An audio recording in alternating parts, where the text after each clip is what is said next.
Welcome to Railways Africa's Coffee with the Editor. Alistair, thank you so much for taking the time to join me for a quick, well, I don't know if it's going to be quick, virtual coffee with the editor. You are from the Freight Train Company. What do you do? The Freight Train Company is an invention of myself. It consults and works on logistics of rail freight, port freight, ocean freight, and cargo itself, but with a particular preference for rail freight. And it's a consulting business. It looks after and tries to make rail freight go better than it would otherwise. Okay, so you recently sent me an email because I have been promoting the white paper. Yes. And I'm not going to say it was hate mail, but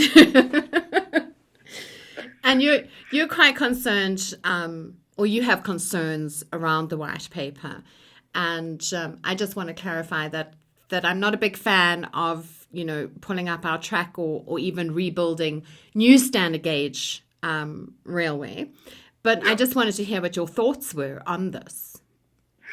It actually takes a little while, and it probably needs to go back 30-odd years or so. But cut a long story short, about 40 years ago, big revolution arrived on the railway. Not easily seen at that moment, but with hindsight, it was revolution. The railway lost its monopoly on all inland cargo at distances greater than 50 kilometres. It also had its policy statement changed by the government. It had previously been instructed to develop the country at all costs, and it was now told to carry freight and don't come to us for any money, so break even. It also created the iron ore line and the coal line and put the rest of its traffic into a section called the GFB, the General Freight Business. Yes. Now, two of those three sections of railway became world class. They carry big tons, they go long distances, and they make money. But the remainder of the business, the general freight business, went into huge decline. Decline caused partially by the loss of traffic from rail to road, and also by the fact that this government change had said break even, which, frankly, the GFB business could not do. Yes. It stopped investing in rolling stock, and it also reduced maintenance to the absolute minimum. It lost about 50% of its market share, from 140 million tonnes down to about 75 million tonnes over a period of only 20 years. Now, that created a large groundswell of unhappiness amongst all the cargo owners that were reliant on the GFB to carry their tonnes. Yes. It also caused that section of the railway to have to ask for funds from the government, which the government had told it didn't want to do. Yes. And so over a period of, let's say, 20 years, this groundswell of unhappiness developed, with cargo owners and the government finding themselves on the same side against a railway defending its monopoly. The situation is that at long last, the government has started to show signs of moving its policy view and to remove the monopoly that the general freight business has on the movement of this freight. The white paper has emerged as the latest version of that, and it contains within it some very unusual, funny, and unfortunate things, as well as some excellent things. It advocates that we should rip up our railway and make it all broad gauge, which is extremely expensive and, from a freight point of view, utterly unnecessary. Yes. But it also has said it will introduce the first of three stages towards the idea of allowing private enterprise onto the railway. Yes. The first stage of that is the introduction of a transport economic regulator. That is contained within that white paper. And yes, that's to be completely encouraged. And that has, in fact, translated into an economic regulator bill that's been published. And cut a long story short, that's the first stage of improving the railway and allowing other people onto the tracks. Yes. The second stage is also partially alluded to in the white paper, and that's the splitting of the railway into two halves. Trains above the track and the track and the assets themselves underneath the track. The white paper tries to keep both of those within Transnet, and our argument is that that's not right. The track should belong to the government in a different form, and the trains on top, Transnet should be allowed to operate as a train operator, competing with others. So there's refinements to that second phase that are needed. And then the last phase obviously becomes introduction of private train operators. The white paper also says that that's going to happen. Indeed, it's told the economic regulator that on no track should one body have more than 70% market share. Yes. So there is the welcome part of the white paper, and that's the bit that we like. Absolutely. So you've been writing a book. Yep. All right. And we've obviously had a pre-chat before this chat. So you alluded to some very interesting tonnages that. Yes. So yes. let's give some context to the book first, and then we can get into the tonnages. Go for it. The book is aimed at trying to introduce outsiders to the prospect of running freight trains on the South African railways. Quite a lot of them will come from foreign countries, and quite nobody other than Transnet has up to now been allowed to run a train anyway. Well, our thought was that we should try to expose and educate interested parties to the possibility of running trains, and that in turn brings the possibility of building rolling stock and maintaining rolling stock and operating all the associated bits and pieces that go with it. Yes. So the book is aimed at the new potential user of rail freight in South Africa. Okay, and when is it going to be out? The end of this week. Oh, good. Good. So you're going to, on Monday or Tuesday, send me a link that I can distribute?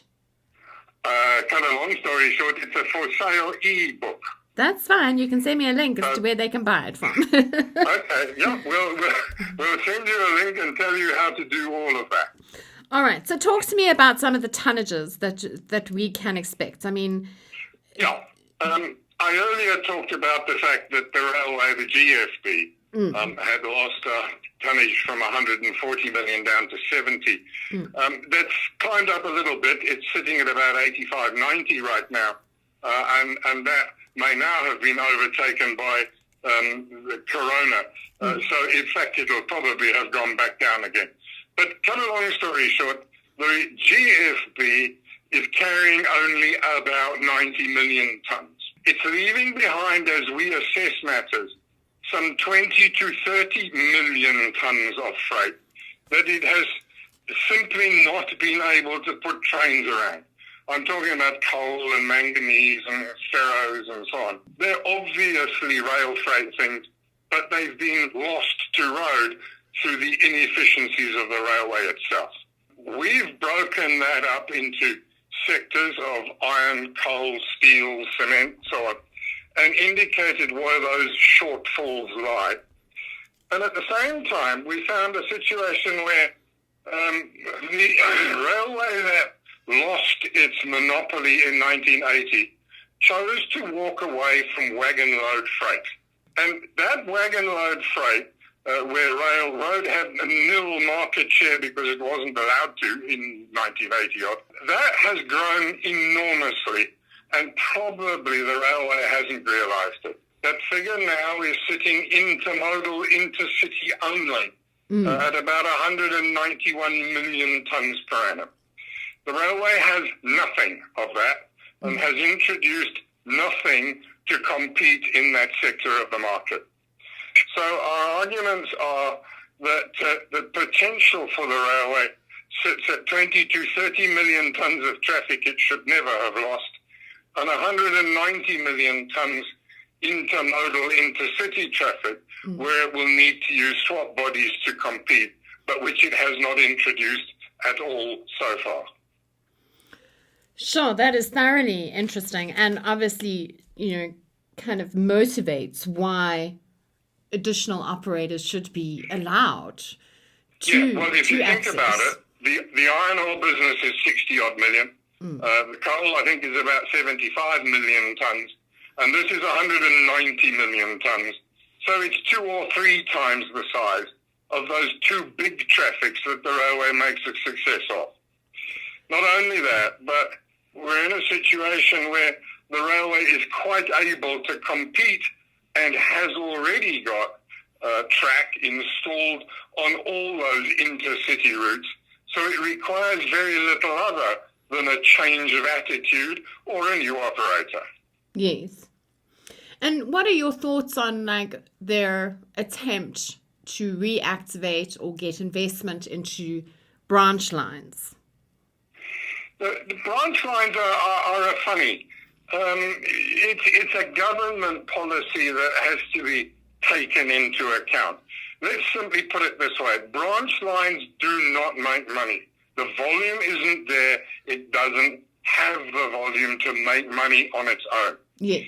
But if you connect them to main lines and you allow that branch line traffic to flow out onto the main lines in a cohesive, seamless way, then you're adding to the traffic on the main lines as well. And particularly thinking of timber and grain and sugarcane as being products that could go on branch lines if they were made a national network. In a similar sort of way, the road outside your house is losing money hand over fist for whoever put it there. But the road from Johannesburg to Durban is being told and they're helping themselves to lots of money. But if you can't get on the road in the first place, you won't get on the toll road. So my logic is that the branch lines that they have now that lie in those agricultural areas should stand, should operate, and should become seamlessly connected through the system. Now, if you run private owner freight train operators, it's, for example, the case that a train operator can collect grain from somewhere in the middle of the Free State and take it to Johannesburg, and the owner of the grain will never see the difference between branch line and main line. It's just one national rail network. So what do you think was the reason that the branch lines were kind of suspended or left to become... You go back to that government policy which said, please, we're changing you from develop the nation and open up the hinterland in all directions to one of you must make money or you must at least break even. The fact is that those branch lines were there, many of them, to develop the nation. And as soon as that attitude changed, they were no longer able to make money or break even. So the railway said, well, then we must go away from them. We must shut them, close them, and walk away. And that's why that attitude prevailed.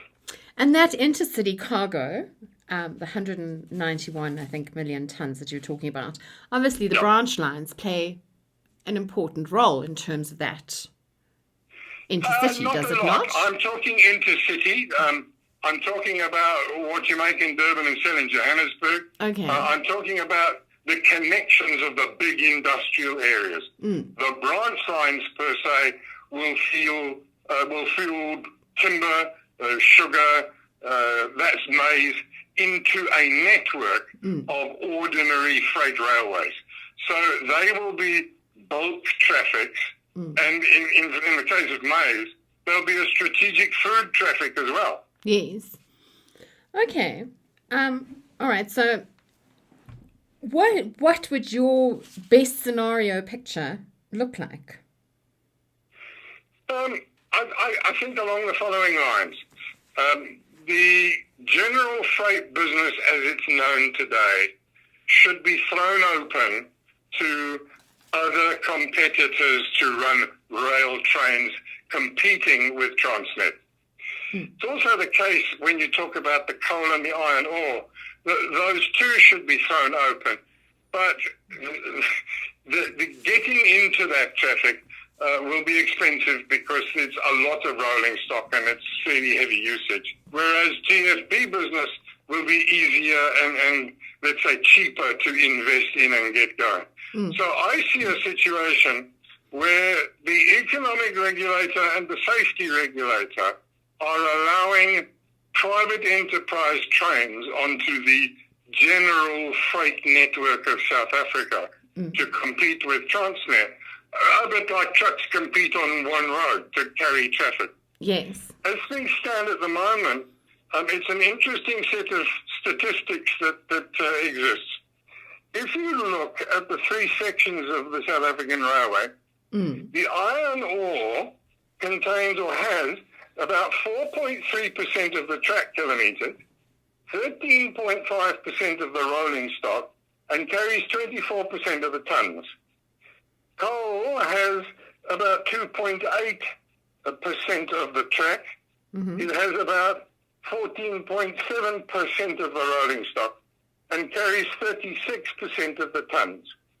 The good old GFB has got 80% of the staff, 92.9% of the track, 71.8% of the rolling stock, and carries 41% of all the tonnes.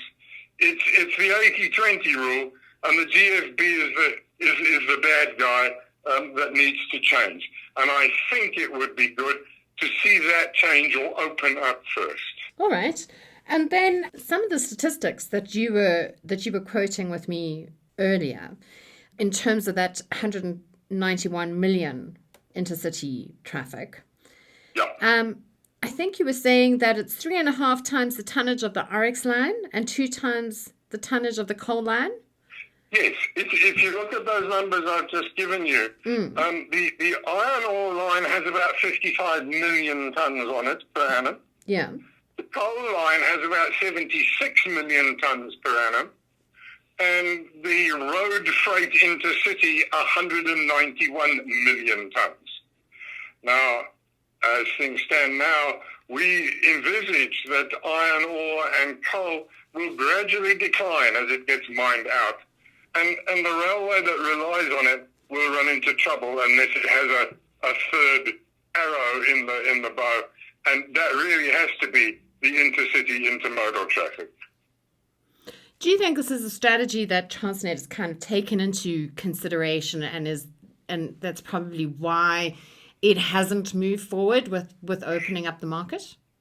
It tried a while back in the form of PX and CX containers, which you might have been around and seen. Yes. But what it was trying to do was to compete with road in every sense of the word. So the short haul to the customer, the terminal operation, the ownership of the container boxes, everything belonged to Swernet.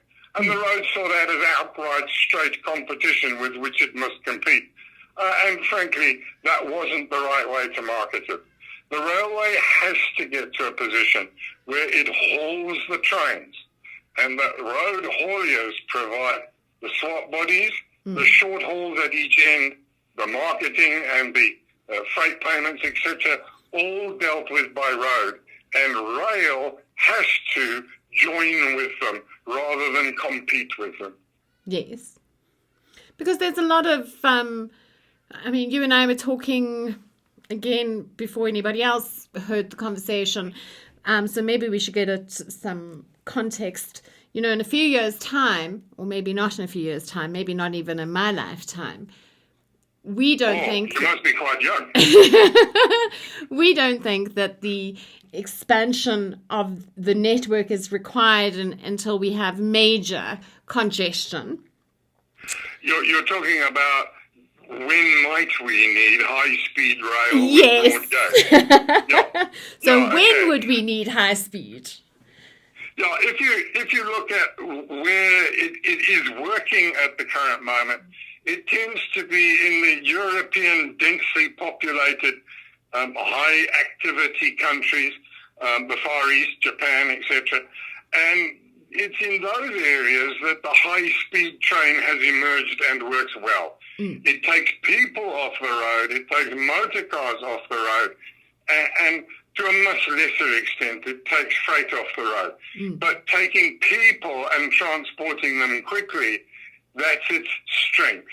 I think it needs to be said, though, that when it comes to carrying passengers, not too many railways make money, high-speed ones included. So you're actually expecting the government to invest in it in order to alleviate high and heavy congestion. I don't think we'll get to that point in South Africa of high and heavy dense populations for maybe another 30 to 50, 60 years. And at that point in time, we could give some consideration to, shall we make a broad gauge high-speed train, and high-speed I mean 350 km an hour. Yes. Should we create that sort of train between, for example, Durban and Johannesburg, or Cape Town and Johannesburg? And cut a long story short again, 2 hours Durban to Joburg is a rather interesting prospect, especially for someone who doesn't own a car. Yes. All right. So we will have a separate discussion on public transport, but, obviously high-speed, double-stack, well, not necessarily high-speed rail, but certainly there is a view of doing double-stack containers from Johannesburg to Durban as a dedicated line. There has been some conversation about that. I don't know, and that would obviously be built on standard gauge. I don't know how far they are in their planning with that, but that is something that has been thrown about a bit. There's a couple of interesting things, and that raises another interesting point. The European railways are unable to double stack because their moving structure gauge is restricted, rather like ours is. And so you can't pile two containers on top of each other. But what they have done, and we have not yet done, is they have introduced an articulated wagon, which has got two 45-meter decks and three bogies underneath. So it is effectively able to carry two 45-foot swap bodies or containers. And it can be treated as though it was a double stack. It makes the train longer, but it makes it considerably more efficient than it is now. And there really still is not the need to build an entirely new railway just to be able to pile container number one on top of container number two. There are other ways to do it that are economic and successful, will beat road, and without spending vast amounts of government money, which the government does not have. So your book is we've had an interesting conversation, and your book is going to be ready by the end of the week. You're going to give me a link so that I can share it so that people, if they're interested, can go and buy it. What other tips and tricks have you got in your book that readers might find valuable? I've got a whole series of maps in it which show the South African railways in terms of gradients, yes, in terms of the traction modes that are used on those routes, in terms of the axle loads that are permitted, so that parties that want to build or construct or design trains can have a look at those options and see what would be the best design and shape and size of train. There's some rather interesting things that emerge from that. Is that, for example, the railway from Port Elizabeth to Johannesburg is much flatter than the railway from Durban to Johannesburg. So the same locomotive, if it were put on the front of a train from Durban, could only haul about 40 wagons. But if it were put in front of a train hauling from Port Elizabeth, it would be able to haul about 66 wagons. Yes. And that difference is a big difference from an economic point of view. It may even make Port Elizabeth a cheaper port to use than Durban for certain freight. And those sorts of things emerge as being able to be deduced from all of those statistics. We've also got in it the volumes that have been on the GFB, Oryx, and Coalink since they started back in 1947, keeping those records. And we've also got an analysis by mode.